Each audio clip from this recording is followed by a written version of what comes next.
దేశం కోసం ప్రాణాలు అర్పించిన వీర జవాన్ మురళీ నాయక్ కుటుంబాన్ని చరవాణి ద్వారా పరామర్శించిన ముఖ్యమంత్రి చంద్రబాబు నాయుడు. అధైర్యపడకండి, అండగా ఉంటానని భరోసా కల్పించిన ముఖ్యమంత్రి చంద్రబాబు సత్యసాయి జిల్లా గోరెంట్ల మండలం కల్లి తండకు చెందిన వీర జవాన్ మురళీ నాయక్ చిత్రపటానికి నివాళులు అర్పించి కుటుంబ సభ్యులను పరామర్శించిన మంత్రి సవిత. 5 లక్షలు ఆర్థిక సహాయం అందించిన మంత్రి సవిత. భావోద్వేగానికి లోనై కంటతడి పెట్టిన మంత్రి సవిత. గోరెంట్ల పట్టణ ప్రధాన సర్కిల్లో వీర జవాన్ మురళీ నాయక్ విగ్రహం ఏర్పాటు చేస్తామని మంత్రి సవిత అన్నారు.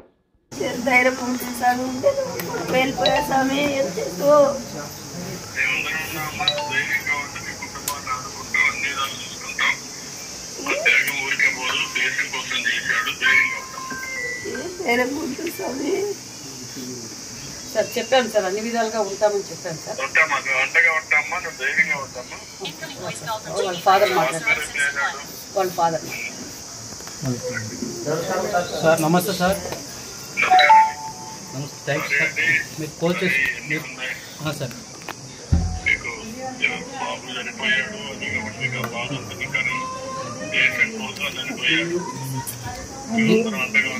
దేశం కోసం చనిపోయాడు సార్, కానీ మేము అనాథలు అయిపోతాం సార్. ఉండే ఉన్నా కూడా సార్, 2-3 అంటే బాధపడినా సార్. ఏం చేయాలి?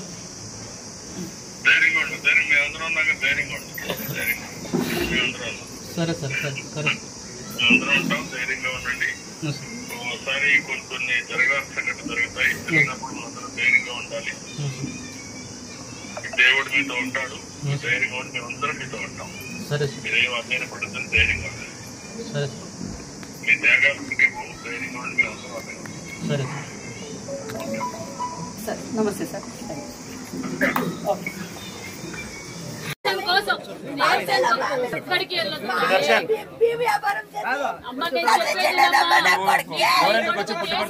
ప్రాణాలు అర్పించినాడు. మేమంతా నీతోనే ఉన్నాం తల్లి. అమ్మా నీకు ఏ చూసుకుంటాం. ముఖ్యమంత్రి గారు కూడా ఘన నివాళులు అర్పించి ఎంత త్యాగమ్మ మా బిడ్డదని చెప్పారు.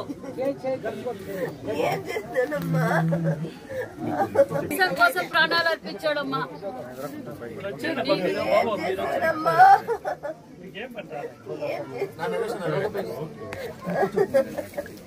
ఏం కాదు, ఏం కాదు.